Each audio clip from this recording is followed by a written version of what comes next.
Exercise 10.4 solve कर रहे थे इस समय हम लोग, और एक्सरसाइज 10.4 में 7 क्वेश्चंस कर भी चुके थे। पूरे क्वेश्चन जैसे कि मैंने आपको पिछली बार भी बताया था, इस एक्सरसाइज में 12 क्वेश्चंस हैं। 7 लगा चुके हैं अगर आप, तो 5 क्वेश्चन आपको और लगाने बाकी हैं। आज 8 नंबर और उससे आगे के क्वेश्चन सॉल्व करेंगे। हम पढ़ रहे हैं, आप भी ध्यान से देखिए अपनी अपनी बुक्स में। लिखा हुआ है कि vector A is equal to vector 0 अथवा vector B is equal to 0, तब vector A cross vector B is equal to vector 0 होता है। ये बात तो सही है। इन्होंने बोला है कि यदि vector A is equal to vector 0 या vector B is equal to vector 0, तब vector A cross vector B is equal to vector 0। मतलब अगर वेक्टर ए का मान 0 हो या वेक्टर बी का मान 0 हो, तो vector A cross vector B का मान वेक्टर 0 के बराबर आ जाएगा। और ये तो बड़ी सिंपल सी चीज है ना। दो सदिशों का क्रॉस प्रोडक्ट अगर 0 है, तो इन दोनों में से कोई एक सदिश अगर 0 हो रहा है इसके अनुसार, तो फिर जाहिर सी बात है कि ये 0 आएगा ही आएगा। ठीक है। उन्होंने बोला क्या इसका विलोम सत्य है? विलोम क्या है? पहले हम इसका विलोम लिख के दिखाते हैं आपको कि दिए गए कथन का विलोम, और फिर उसको हम एनालाइज करेंगे कि क्या वो सही है कि नहीं। दिए गए कथन का विलोम, दिए गए कथन का विलोम ये है कि यदि vector A cross vector B बराबर वेक्टर 0 है, तब या तो vector A is equal to vector 0 और या vector B is equal to vector 0। ऐसा इन्होंने लिखा। विलोम के बारे में हमने लिखा कि दिए गए कथन का विलोम क्या बनेगा। इन्होंने लिखा था कि यदि a 0 या b 0 तो a क्रॉस b 0। हमने उल्टा कर दिया कि यदि a क्रॉस b बराबर 0 तो या तो a 0 होगा या तो b 0 होगा। अब उन्होंने बोला कि क्या विलोम सत्य है? आपको क्या लगता है कि क्या इसका विलोम सत्य है कि अगर a क्रॉस b का मान 0 है तो फिर या तो a 0 होगा या तो b 0 होगा? सही लग रहा है आपको? आप याद करिए, जब a क्रॉस b 0 होगा तो उसके लिए 2 बातें आपको बताई गई थी। यदि a क्रॉस b बराबर 0, तो 2 चीजें बताई गई थी आपको। या तो vector a is equal to vector 0 और या तो vector b is equal to vector 0। एक और भी कंडीशन हो सकती है, अगर दोनों में से कोई 0 नहीं है और दोनों के बीच का कोण थीटा 0 डिग्री है या 180 डिग्री है, तो भी a क्रॉस b का मान क्या हो जाएगा? अब इन्होंने बोला कि यदि a क्रॉस b 0 है तो या तो a 0 होगा या b 0 होगा, और कुछ नहीं हो सकता। लेकिन ऐसा नहीं है। a क्रॉस b अगर 0 है तो ये तो हो सकता है, पर अगर ये नहीं हुआ तो ये भी हो सकता है। तो इन्होंने जो बोला हुआ है कि क्या इसका विलोम सत्य है, तो हम लिख सकते हैं कि इसका विलोम सत्य नहीं है। विलोम सत्य नहीं है, इसका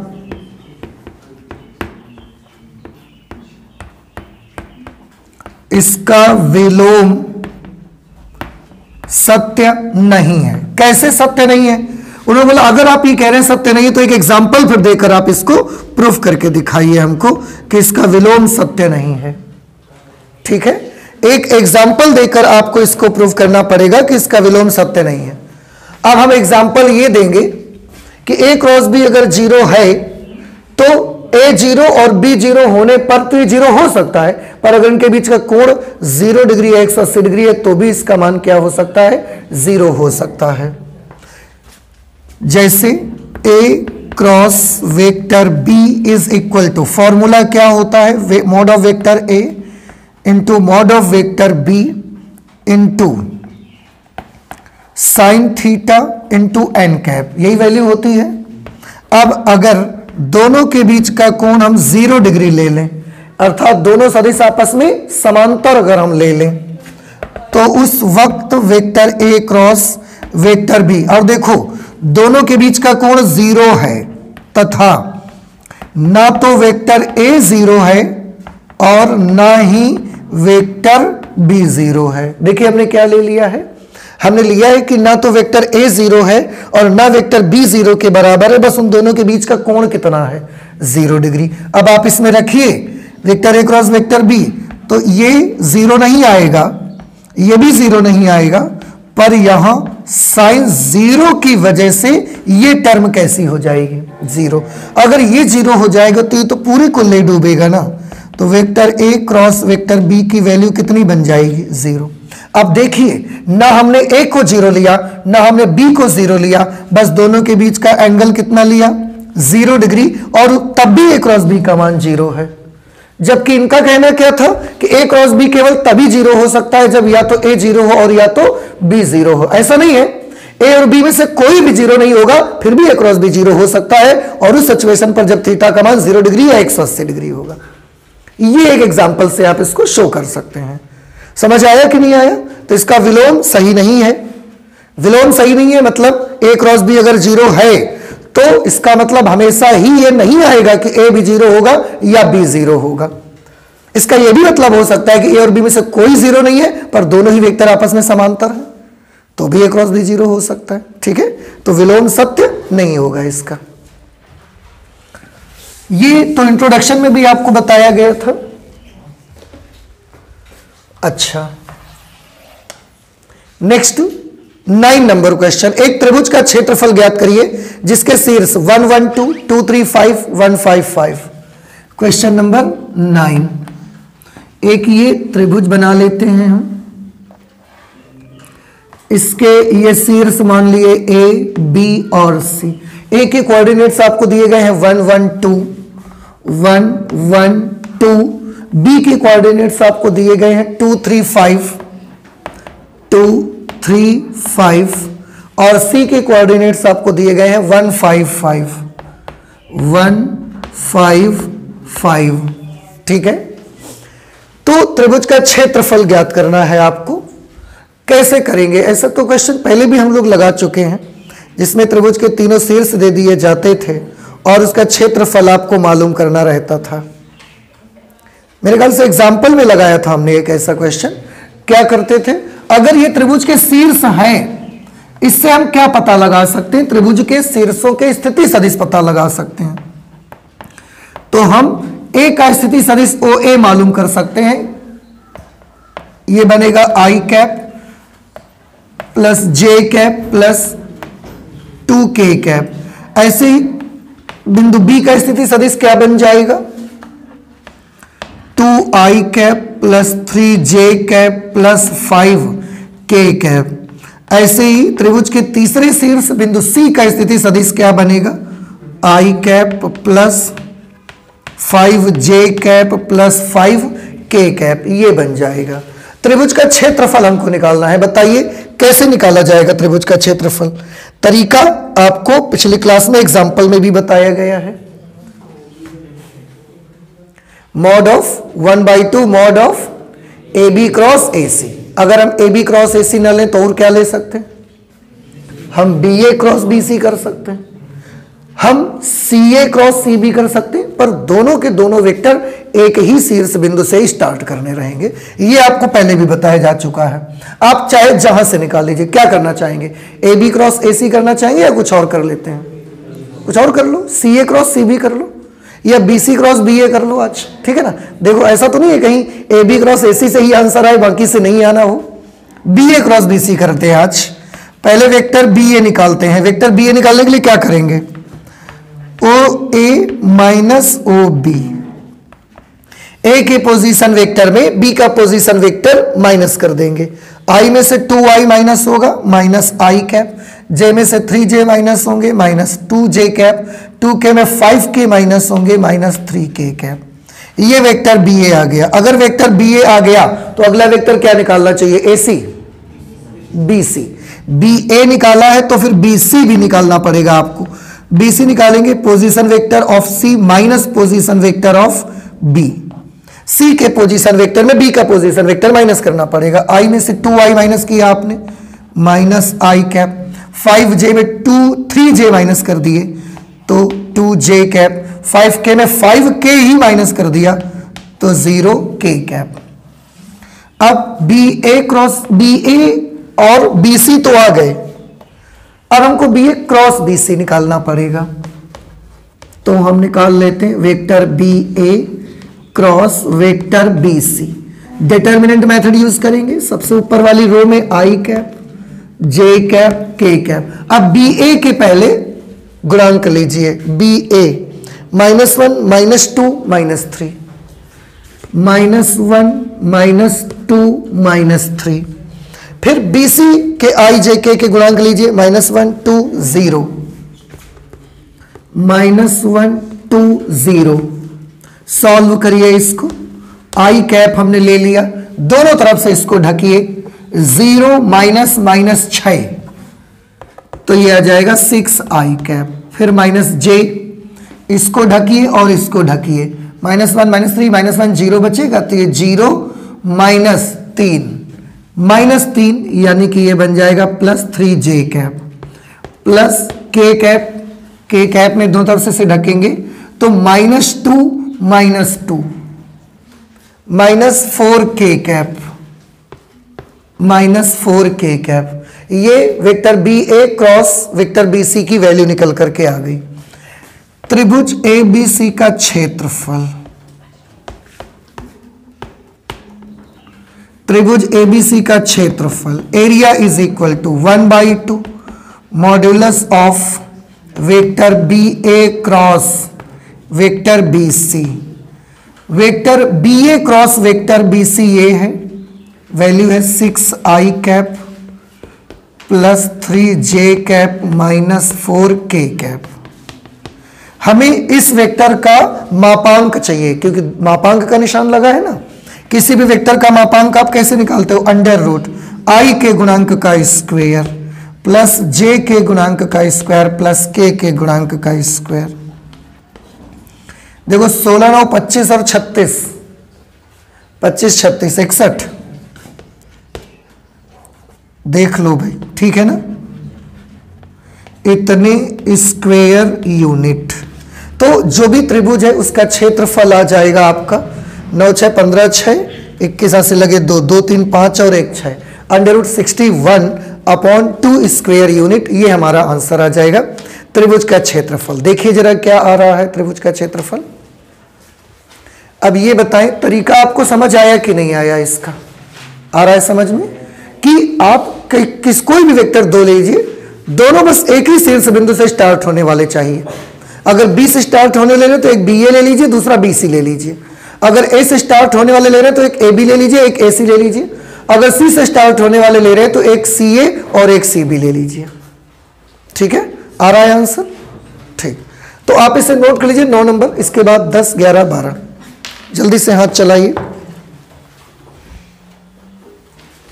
क्वेश्चन नंबर 10 में है बेटा, एक समांतर चतुर्भुज का क्षेत्रफल ज्ञात कीजिए जिसकी संलग्न भुजाएं vector A is equal to I cap -J cap plus 3K cap और vector B is equal to 2I cap -7J cap plus K cap द्वारा निर्धारित है।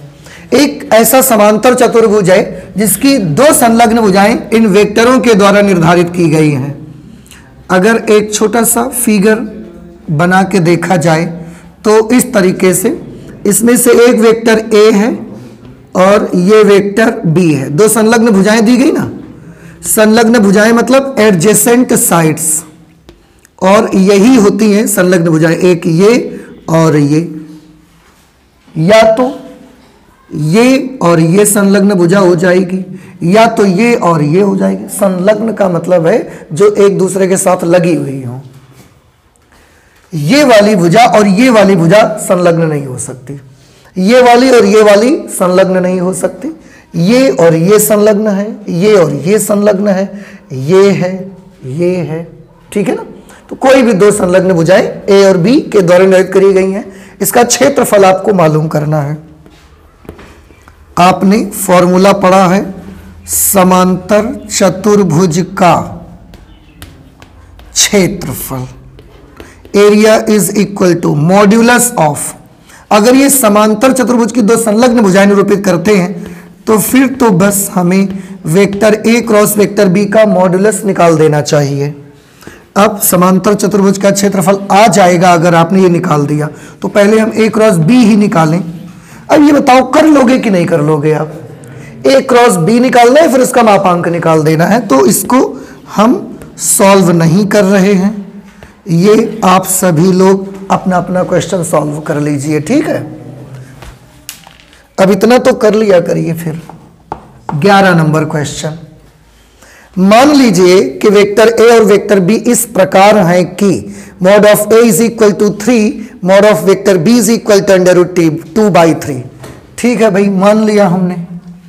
उन्होंने बोला है मान लो कि वेक्टर ए और वेक्टर बी ऐसे हैं कि वेक्टर ए का जो मॉड्यूलस है वो 3 के बराबर है और वेक्टर बी का जो मॉड्यूलस है वो है 2/√3 के बराबर।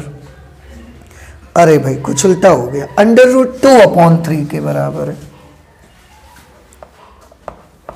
√2/3 के बराबर है। तब vector A cross vector B एक मात्रक सदिश है यदि वेक्टर ए और वेक्टर बी के बीच का कोण है। अब देखिए उन्होंने क्या क्या बता दिया, ए का मापांक दे दिया, बी का मापांक बता दिया और यह भी बोला कि vector A cross vector B एक मात्रक सदिश है। तो फिर ए और बी के बीच का कोण बताइए। अगर vector A cross vector B एक मात्रक सदिश है तो जरूर इसका मापांक, क्योंकि vector A cross vector B एक मात्रक सदिश है।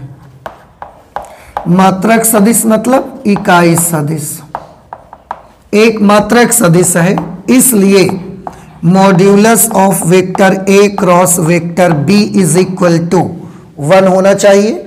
अगर ये एक मात्रक सदिश है तो इसका मापांक 1 तो आना चाहिए ना। Mod of A cross B का मान क्या होता है बताइए? Mod of vector A mod of vector B into sine theta is equal to 1। आप याद करिए ए क्रॉस बी की वैल्यू होती है mod of A mod of B into sine theta into N cap, लेकिन mod of A cross B की value होती है mod of A mod of B into sine theta, क्योंकि उस समय एन कैप का जब मापांक लेने जाओगे तो एन कैप एक इकाई सदिश, उसका मापांक 1 के बराबर आता है। इन दोनों के मान आपको पता है 3 और इसका, तो ये 3 लिखेंगे, इसका √2/3 लिखेंगे। Sine theta is equal to 1, 3 से 3 कैंसल, ये उधर जाके 1 में के अपॉन में आ जाएगा, तो साइन थीटा आया 1/√2। 1/√2 वैल्यू होती है साइन 45, या इसमें पाई के टर्म्स में दिया जा रहा है तो हम इसको साइन π/4 लिख सकते हैं, और इस तरह से थीटा की वैल्यू आ जाएगी π/4 के बराबर। ठीक है, तो ये हमने कर लिया क्वेश्चन नंबर 11। अब देखिए ये ऑप्शनल क्वेश्चन है तो बी पार्ट इसका सही जवाब आ जाएगा, बी पार्ट इसका सही जवाब आ जाएगा। क्वेश्चन नंबर 12 पे आइए। एक आयत के शीर्षों ए बी सी और डी जिनके स्थिति सदिश क्रमशः ये दिए गए हैं। एक आयत है, ये हमने आयत मान लिया, ए बी सी डी, इनके शीर्षों की स्थिति सदिश उन्होंने दिया है। 4 शीर्ष हैं, हर एक शीर्ष का पोजीशन वेक्टर उन्होंने दिया हुआ है। शीर्ष ए का पोजीशन वेक्टर, शीर्ष बी का पोजीशन वेक्टर, सी का पोजीशन वेक्टर, डी का पोजीशन वेक्टर, ये आपको क्वेश्चन में दिए गए हैं।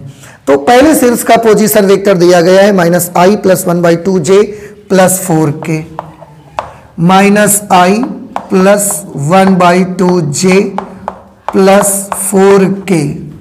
बी का पोजीशन वेक्टर है i + 1/2j + 4k, i cap + 1/2j cap + 4k cap.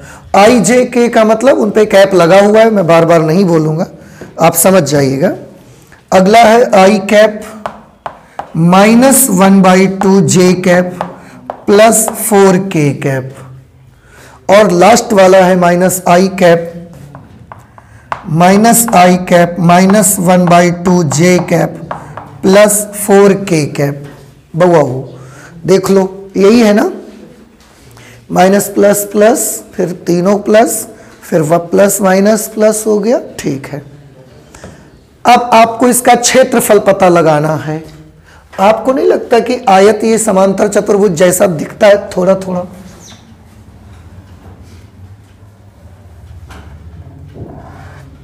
थोड़ा सा एक आयत को बना के अगर ऐसा लुढ़का देंगे आप तो ये समांतर चतुर्भुज जैसा ही तो थोड़ा दिखेगा, अगर ये ऐसा झुक जाएगा हल्का सा तो, ठीक है। अगर ये समांतर चतुर्भुज जैसा दिखेगा तो फिर हम इसका क्षेत्रफल बड़ी आसानी से निकाल सकते हैं। क्या करना चाहिए मुझे इसमें से एक वेक्टर निकाल लेना चाहिए ए बी और दूसरा वेक्टर निकाल लेना चाहिए ए डी, और इसके बाद mod of A B cross A D लगा के आंसर आ जाएगा। तो वेक्टर ए बी कैसे निकालेंगे बताइए। वेक्टर ए बी निकालेंगे ओ बी माइनस ओ ए, ओ बी में से ओ ए को माइनस करिए, इसमें इसको माइनस करिए, आई में से माइनस आई को माइनस करेंगे तो ये 2i बन जाएगा। 1/2j में 1/2j माइनस करेंगे तो ये 0j बन जाएगा। 4k में 4k को माइनस कर देंगे तो ये 0k बन जाएगा। ये आ गया वेक्टर ए बी। और कौन सा वेक्टर दूसरा चाहिए आपको? वेक्टर ए डी चाहिए हमको। ए डी के लिए डी के पोजीशन वेक्टर में ए का पोजीशन वेक्टर माइनस कर लीजिए, डी के पोजीशन वेक्टर में ए का पोजीशन वेक्टर माइनस करिए। माइनस आई में माइनस आई को माइनस कर देंगे तो यह आ जाएगा 0i। माइनस 1/2j में 1/2j को माइनस कर देंगे तो यह आ जाएगा माइनस j कैप। 4k में 4k को माइनस कर देंगे तो यह आ जाएगा 0k कैप, और ये वैल्यू आ गई वेक्टर ए डी की। अब हम A B cross A D निकालना चाहते हैं। Vector A B cross vector A D, आप चाहे तो डिटर्मिनेंट मेथड लगा लो, आप चाहो तो डायरेक्टली भी कर सकते हो। क्यों? क्योंकि आज दोनों ही वेक्टर में दो दो टर्म तो अपने आप ही जीरो हैं। तो ए बी की जगह पर क्या लिख दो सीधे आप, 2i cap cross A D की जगह पर क्या लिख देना चाहिए, माइनस j कैप। देखो बाकी i और k वाले टर्म तो जीरो ही है ना इसके, और सॉल्व कर लो इसको। ये हो गया -2i cross j, i cross j। i cross j की वैल्यू क्या होती है, k। तो A B cross A D का मान आ गया -2k। अब mod of A B cross A D निकाल लो, modulus of A B cross A D. मापांक निकालोगे कितनी वैल्यू आ जाएगी, 2 आ जाएगी, ठीक है। अंडर आई के गुणांक का स्क्वायर प्लस जे के गुणांक का स्क्वायर प्लस के गुणांक का स्क्वायर करोगे तो आई जे 0 है, -2 का स्क्वायर करोगे 4 आएगा, फिर 4 का वर्गमूल लेके फिर 2 आ जाएगा बाहर, तो मापांक 2 आ जाएगा। इसलिए आयत ए बी सी डी का क्षेत्रफल, आयत ए बी सी डी का क्षेत्रफल निकालेंगे mod of vector A B cross vector A D, और इसकी वैल्यू हम 2 निकाल चुके हैं तो ये आंसर आ जाएगा 2 स्क्वायर यूनिट। देखिए कौन सा पार्ट सही आएगा, सी पार्ट सही जवाब आएगा, ठीक है। इस तरीके से एक्सरसाइज 10.4 आपकी कंप्लीट हो जाती है। आप नोट कर लीजिए, इसके बाद हम लोग मिसलेनियस एक्सरसाइज की ओर बढ़ चलते हैं। सबसे पहले मिसलेनियस एग्जाम्पल सॉल्व करेंगे और इसके बाद मिसलेनियस एक्सरसाइज पर आ जाएंगे, ठीक है। नोट करिए जल्दी से इसे आप। मिसलेनियस एग्जाम्पल में सबसे पहला एग्जाम्पल आपका 26 नंबर है। इसके पहले 25 एग्जाम्पल्स आप वेक्टर अलजेब्रा में सॉल्व कर चुके हैं। 26 नंबर एग्जाम्पल में लिखा है एक्स वाई तल में सभी मात्रक सदिश लिखिए। एक्स वाई तल में आपको जितने भी यूनिट वेक्टर हैं उन सब के लिए एक ऐसा वेक्टर बनाइए जो सब वेक्टर्स को रिप्रेजेंट कर सकता हो। फिर से सुन लीजिए, एक्स वाई तल में सभी मात्रक सदिश लिखिए। मैं क्या करूंगा, मैं केवल एक्स वाई तल ही बनाऊंगा, बस ऐसे बना लेते हैं इसको।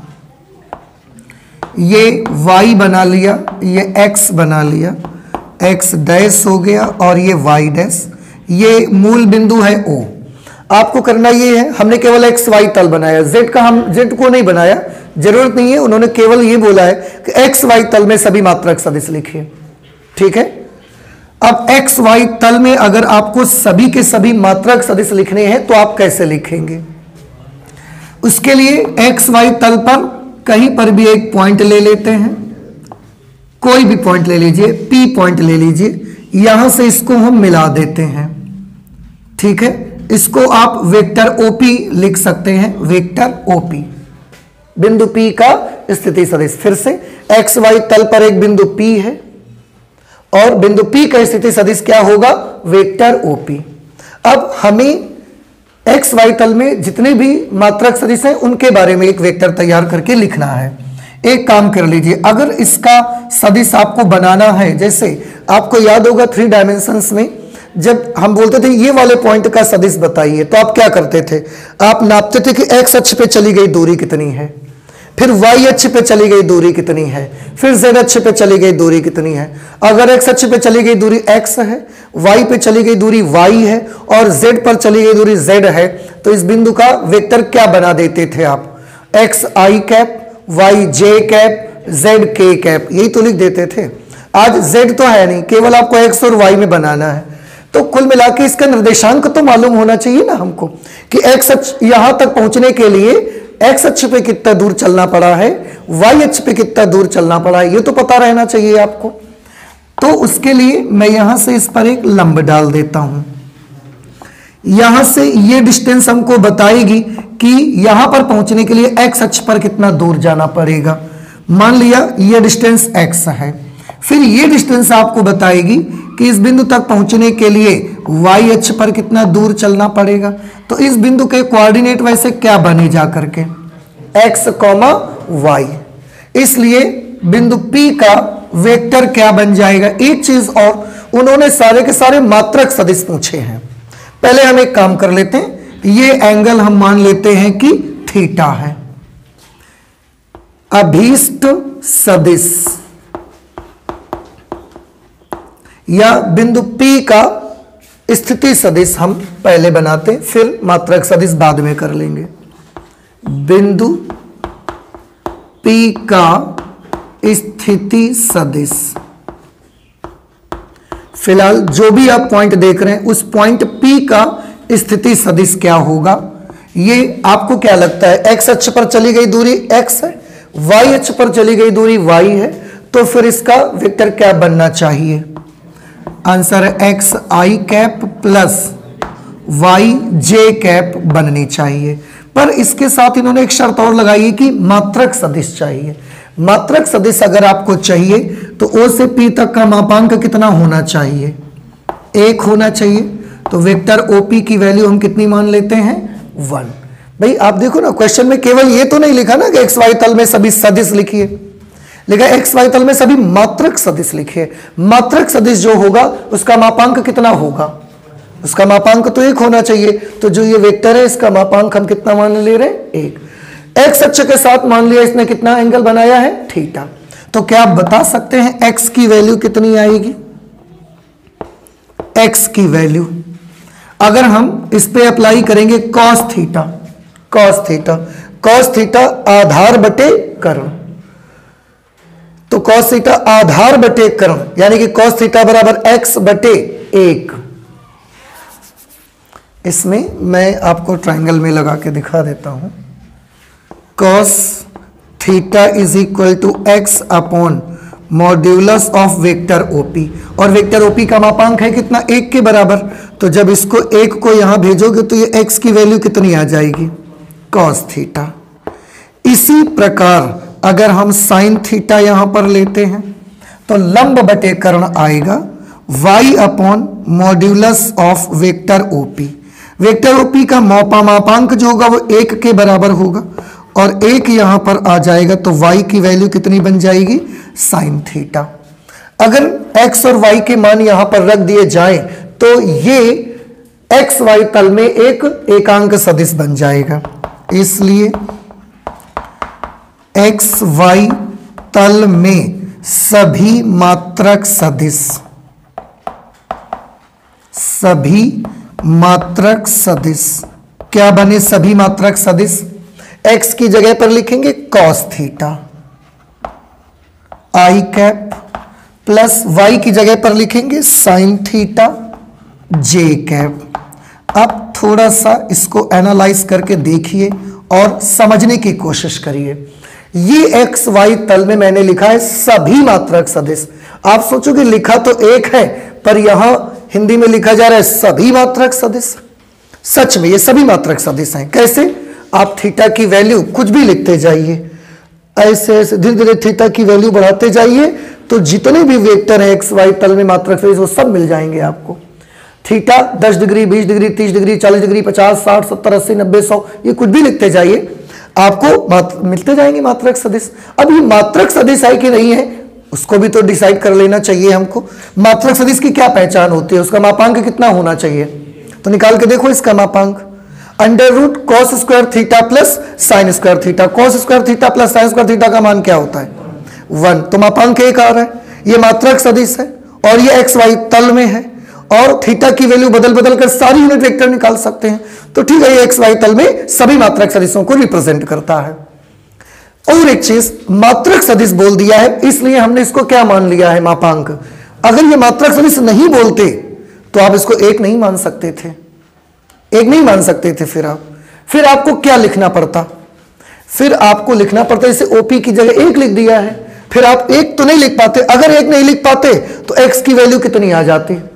Mod of OP cos theta.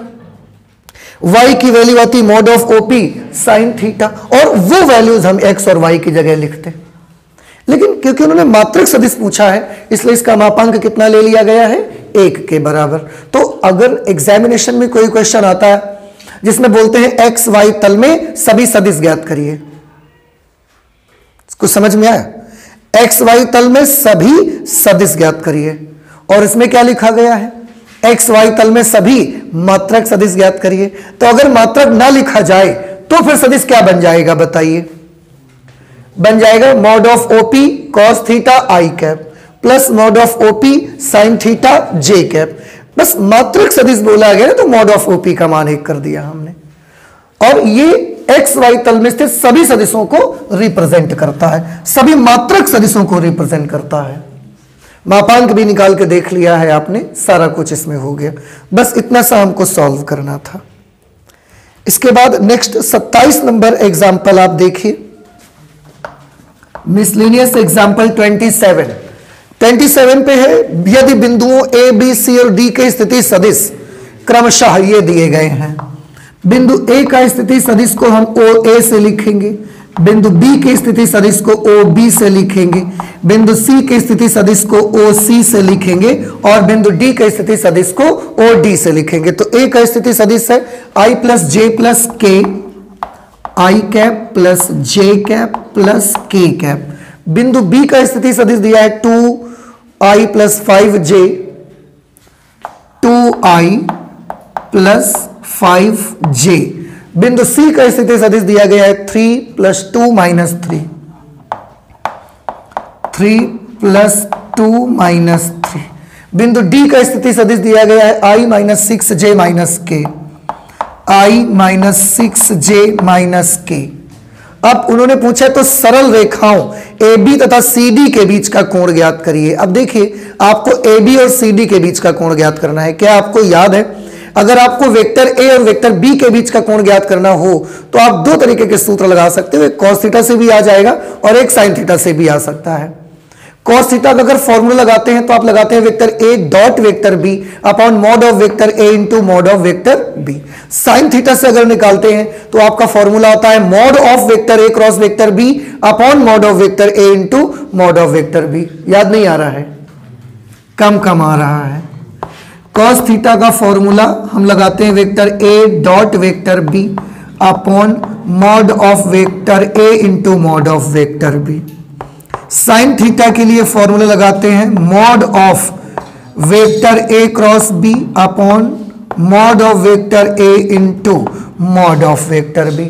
आपको जो फॉर्मूला अच्छा लगे उसको यूज करके आप AB और CD के बीच का कोण निकाल सकते हैं, लेकिन उसके लिए पहले आपको वेक्टर AB और वेक्टर CD चाहिए।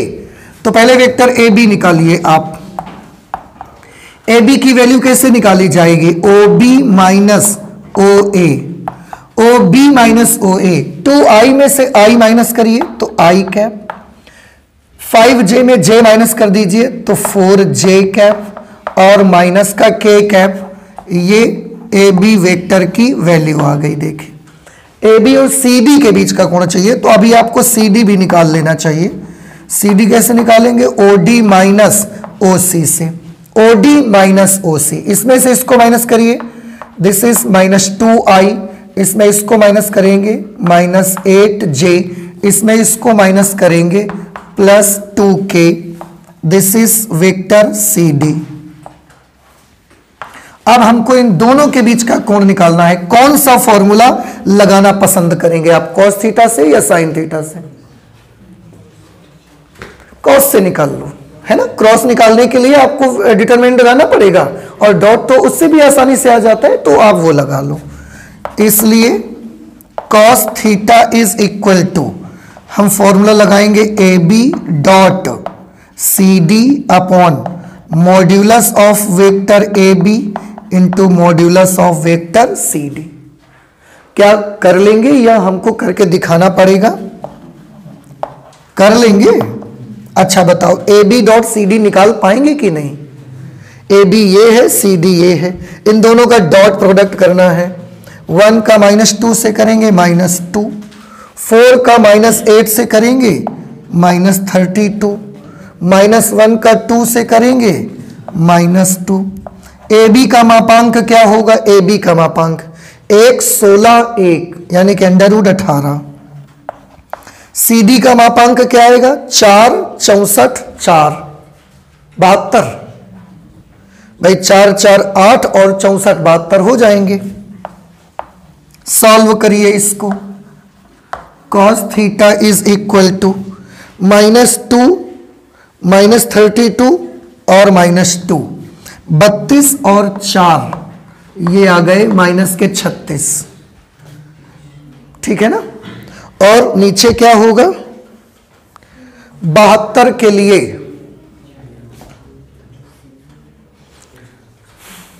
36 दूना 72, 6√2 इसका हो जाएगा और 3√2 इसका हो जाएगा। तो 6√2 गुणे 3√2, 6 18 दूना 36, ये भी 36 आ जाएगा। इसलिए cos थीटा की वैल्यू कितनी आ जाएगी? -1, और -1 किसकी वैल्यू होती है? cos 180 डिग्री की। थीटा बराबर 180 डिग्री, मतलब वेक्टर ए बी और वेक्टर सी डी दोनों के बीच का एंगल कितना है? 180 डिग्री का एंगल है इनके बीच में। निगमन कीजिए कि ए बी और सी डी संरेख हैं। अगर देखो इनके बीच का कोण पता लगाना था, कोण तो मालूम कर लिया, अब एंगल से आपको नहीं लग रहा है कि अगर वेक्टर ए बी ये वेक्टर होगा तो फिर वेक्टर सी डी ऐसे हो जाएगा। क्यों? क्योंकि इनके बीच का एंगल कितना लेना है आपको? 180 डिग्री। और इस प्रकार के वेक्टर संरेख ही तो होते हैं। समांतर होना संरेख की ही तो निशानी है, तो संरेख भी हो गए। लेकिन संरेख आपको प्रूव करना है, कोलिनियर ए बी और सी डी। ठीक है, वैसे संरेख ऐसे ही तो होते हैं कोलिनियर वेक्टर। आपको याद है ना कि कोलिनियर वेक्टर्स कैसे होते थे? कोलिनियर वेक्टर मतलब जो एक सीधी रेखा में हो और 180 डिग्री के कोण अगर इनके बीच में है तो एक सीधी रेखा में है, फिर तो ये ठीक है ना। तो आप इसे नोट कर लीजिए।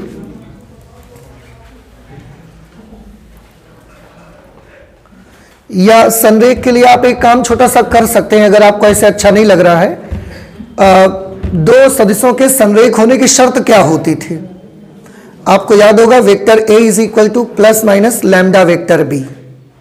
थोड़ा सा ध्यान करिए, आपको याद आ जाएगा कि दो सदिश अगर वेक्टर ए और वेक्टर बी परस्पर संरेख हैं, वेक्टर ए व वेक्टर बी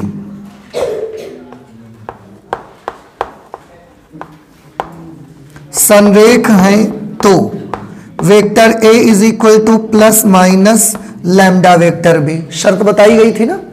अगर ए बी और सी डी संरेख हैं तो इनमें भी आप थोड़ा सा काम कर सकते हो। कैसे? देखो, ये CD को हम ले रहे हैं, ध्यान से देखिएगा। We know vector CD is equal to -2i cap -8j cap plus 2k cap. यहां से आप -2 अगर कॉमन कर लेंगे तो क्या बचेगा?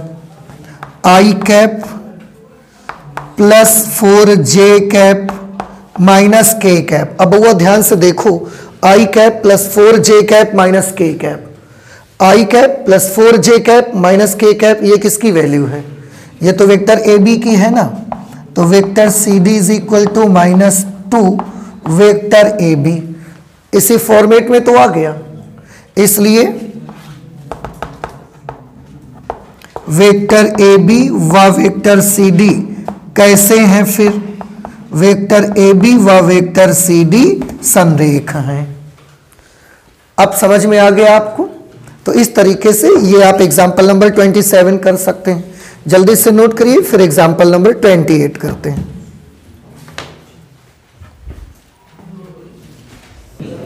एग्जाम्पल नंबर 28 पे लिखा है, मान लीजिए वेक्टर A, वेक्टर B और वेक्टर C तीन सदिश इस प्रकार हैं कि इनके मापांक क्रमशः 3, 4, 5 हैं।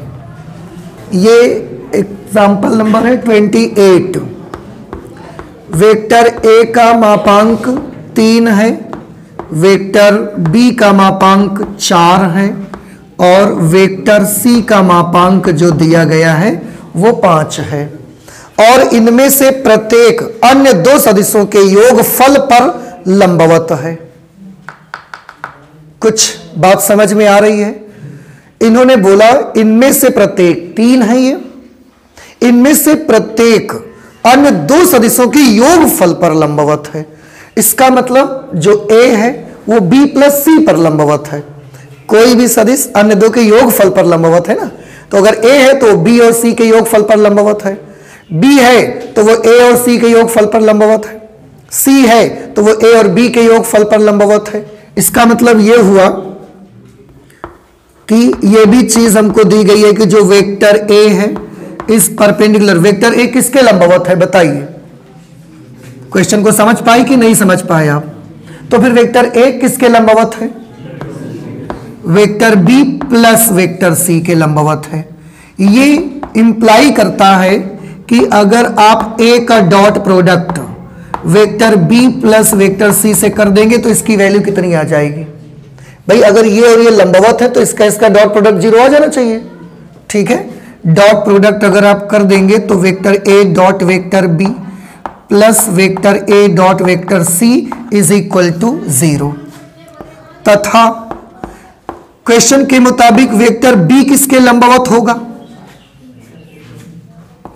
वेक्टर B किसके लंबवत होगा? Vector C plus A plus C लिखोगे तब भी कोई प्रॉब्लम नहीं है। ये आपको बताता है कि अगर आप वेक्टर B और vector C plus vector A का डॉट प्रोडक्ट करेंगे तो वैल्यू क्या मिल जाएगी? 0।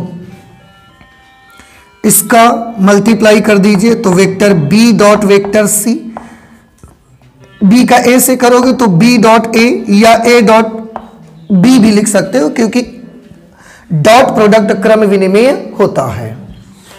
तथा अगर हम वेक्टर C की बात करें तो ये किसके परपेंडिकुलर होगा? ये परपेंडिकुलर होगा vector A plus vector B के। इंप्लाइज दैट, इसका मतलब है कि अगर हम वेक्टर C और vector A plus vector B का डॉट प्रोडक्ट करें तो कितना आ जाएगा? 0। It means vector C dot vector A plus vector B dot vector C is equal to 0। आप एक काम कर लें बेटा, अगर इसको आप चाहें equation number 1, equation number 2, equation number 3, इन तीनों समीकरणों को आप जोड़ दीजिए। Equation 1 plus equation 2 plus equation number 3, मतलब तीनों समीकरणों को जोड़ दीजिए। जोड़ देंगे तो A डॉट B और A dot B 2A dot B बन जाएगा। ए डॉट सी और ए डॉट सी 2a.c बन जाएगा, बी डॉट सी और बी डॉट सी 2b.c बन जाएगा। मतलब ये बन जाएंगे 2a.b plus b.c plus c.a और राइट हैंड साइड तो सभी का कैसा है। ये बताओ पहले ये चीज समझ में आई कि नहीं आई है आपको? भाई सब इनको इसको जोड़ोगे, ए डॉट बी भी 2 बार है, ए डॉट सी 2 बार है, बी डॉट सी 2 बार है, तो सब जुड़ के डबल नहीं हो जाएंगे? हमने 2 यहां लिख दिया, ठीक है। ये इसकी वैल्यू और राइट हैंड साइड तो सभी का 0 है। अब उन्होंने पूछा क्या है, अभी तक तो ये हमने पढ़ा ही नहीं, लंबवत है। तो mod of A plus B plus C का मान ज्ञात करिए। आपको modulus of vector A plus vector B plus vector C की वैल्यू मालूम करनी है। इस क्वेश्चन में आप ऐसा करिए, आप यहां से स्टार्ट करिए। देखो इसको, mod of vector A plus mod of vector B plus mod of vector C के होल स्क्वायर से स्टार्ट करिए। आपको इसके पहले भी होल स्क्वायर बताया गया है, क्या आप बता सकते हैं कि कितनी आएगी इसकी value? Mod of vector A square plus mod of vector B square plus mod of vector C square plus 2 vector A dot vector B plus vector B dot vector C plus vector C dot vector A, ये इसकी value आएगी।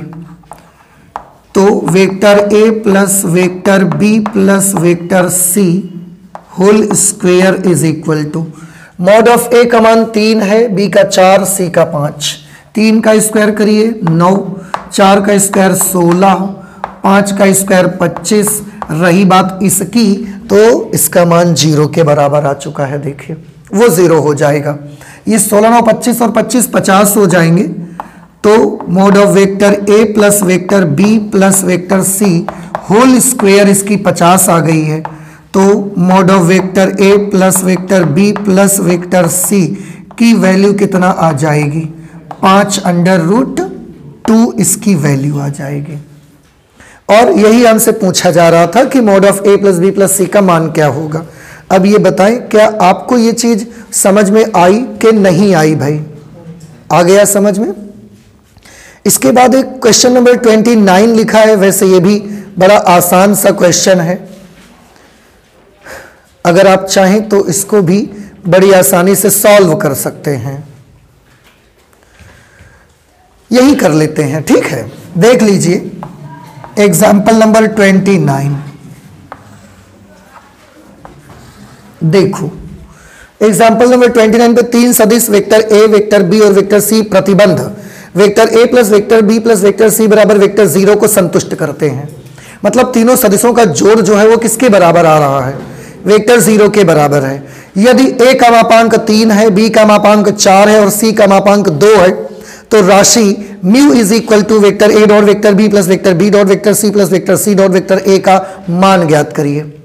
बहुत easy है। आप एक काम करिए, देखो मैं क्वेश्चन को आपकी बुक में है इसलिए मैं लिख नहीं रहा हूं पूरा का पूरा, मैं सिर्फ जो कंडीशन उसमें दी गई है, क्या दी है? Vector A plus vector B plus vector C is equal to vector 0। हम दोनों पक्षों का मापांक ले लेते हैं।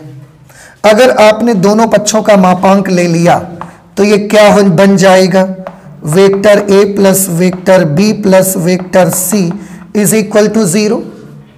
वेक्टर 0 का मापांक 0 ही तो आएगा।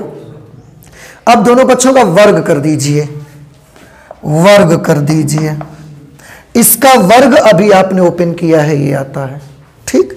तो हम लिख देंगे mod of vector A square mod of vector B square mod of vector C square plus 2 vector A dot vector B dot vector C plus vector C dot vector A is equal to, इसका square तो ये आ गया और इसका square क्या होगा बेटा?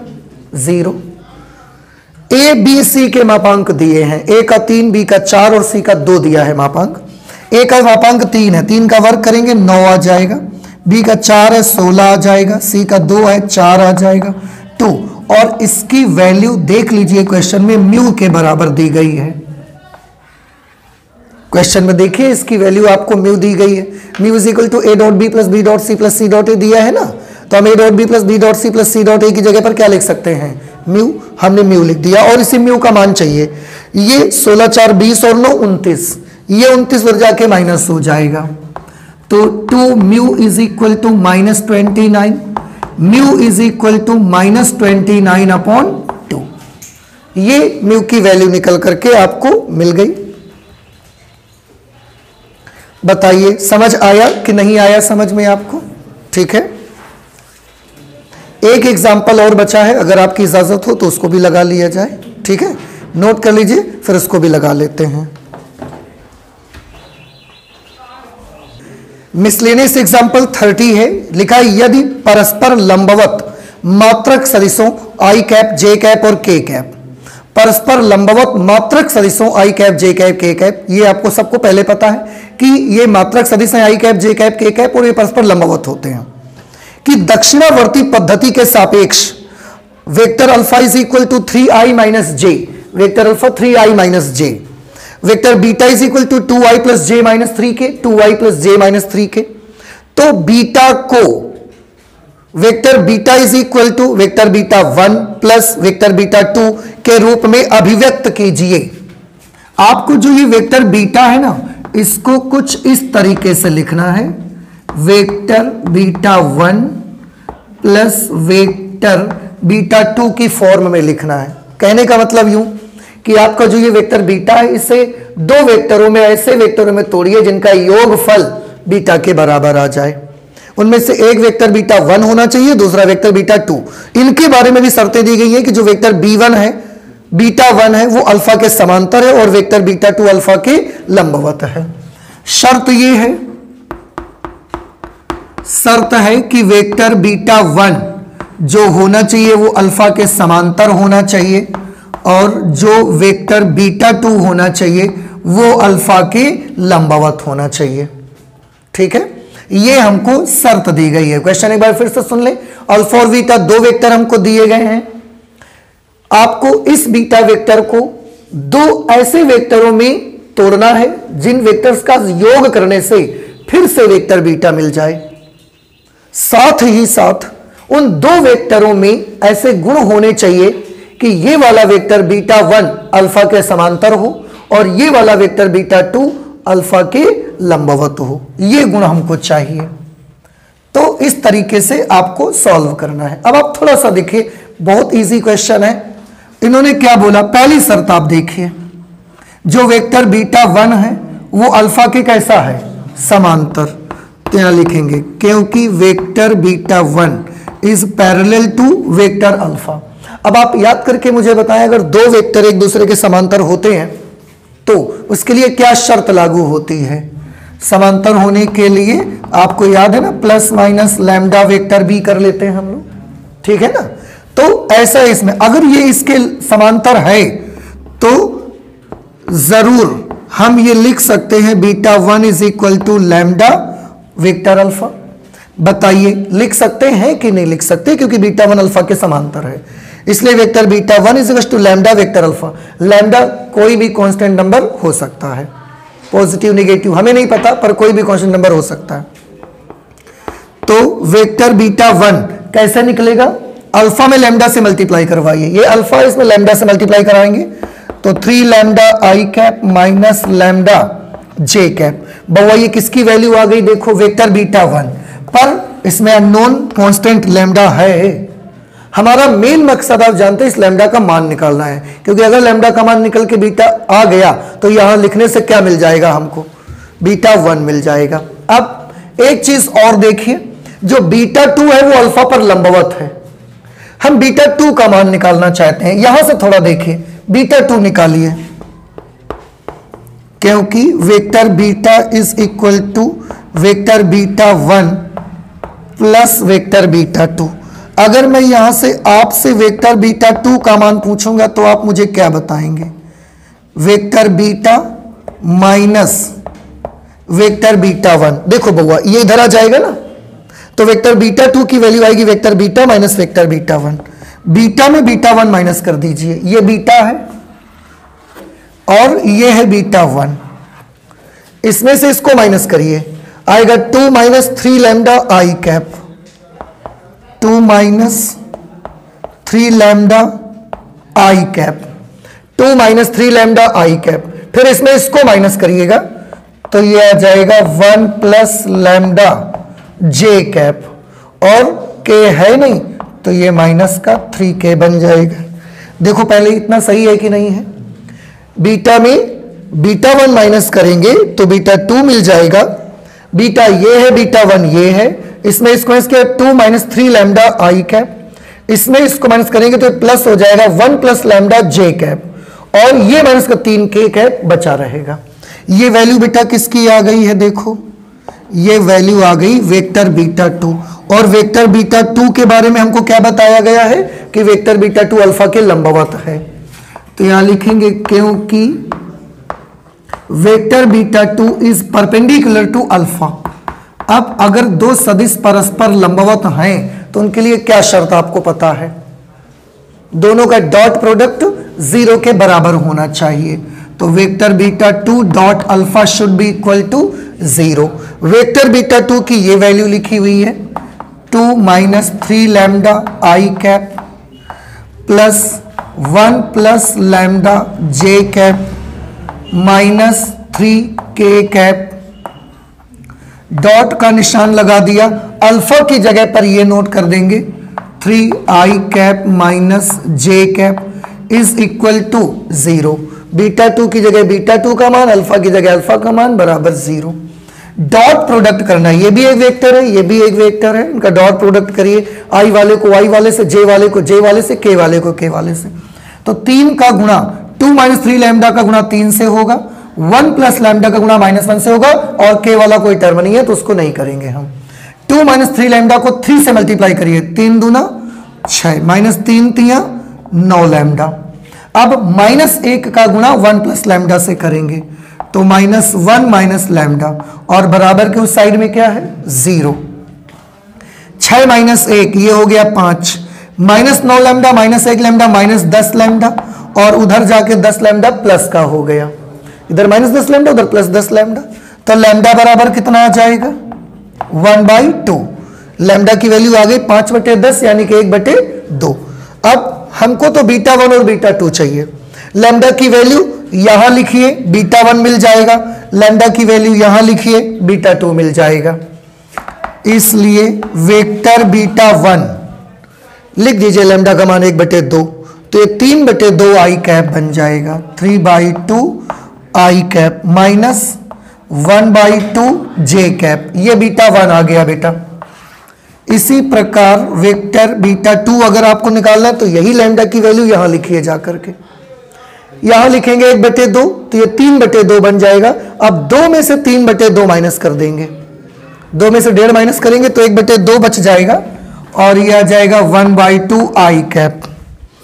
फिर लैम्डा की जगह 1/2 लिखेंगे, 1 plus 1/2 3/2 J cap, 3/2 J cap, और ये माइनस का 3k कैप बना रहेगा। अब वेक्टर b1 भी आ गया, वेक्टर b2 भी आ गया। आपको बीटा को ऐसे लिखना है, इसलिए vector beta is equal to vector beta 1 plus vector beta 2। Vector beta की वैल्यू कितनी है, वेक्टर बीटा की वैल्यू है 2i cap plus J cap minus 3k cap is equal to vector beta 1। Vector beta 1 है 3/2 I cap minus 1/2 J cap plus vector beta 2 की value आई है 1/2 I cap 3/2 J cap minus 3k cap. अब आप देखें हमने जो vector beta है उसे vector beta 1 plus vector beta 2 के टर्म्स में लिख दिया है। आप इसे जोड़ के देखेंगे ना तो भी यही आ जाएगा। देखो 3/2i और 1/2i, 1.5i और आधा i 2i बन जाएंगे, माइनस हाफ जे प्लस 1.5 जे, ये माइनस आधा है और ये प्लस का 1.5 है, 1.5 में आधा जाएगा 1 जे बचेगा, वो जे यहां पर है, -3k। तो इस तरह से आप इस एग्जाम्पल को सॉल्व करेंगे, एग्जाम्पल नंबर 30। इसके बाद मिसलेनियस एक्सरसाइज होगी आपकी। मिसलेनियस एक्सरसाइज में टोटल क्वेश्चंस जो मुझे दिखाई दे रहे हैं वो 19 क्वेश्चन है, और ये वही सारे क्वेश्चन होते हैं जो अभी तक वेक्टर अलजेब्रा में आपने पढ़े हुए हैं। तो तरीका सबको मालूम है, इंट्रोडक्शन इसका करना नहीं है, जैसे ही आप अगली क्लास में आएंगे हम सीधे सीधे एक्सरसाइज में चल पड़ेंगे। ठीक है, ये समझ में आ गया कि नहीं आ गया आपको? तो ठीक है, फिर आज मैथमेटिक्स में इतना ही रखेंगे। आप इसको घर में लगाइएगा, फिर से एक बार प्रैक्टिस करिएगा। अगर आपको लगता है कोई प्रॉब्लम है तो प्लीज जरूर बता दीजिएगा मुझको। ठीक है, आज इतना ही रख लेते हैं मैथमेटिक्स में। हम आगे और भी बहुत सारी पढ़ाई करेंगे लेकिन अगली क्लास में। ठीक है, चलते ही मिलते हैं फिर अगली क्लास में। Thank you.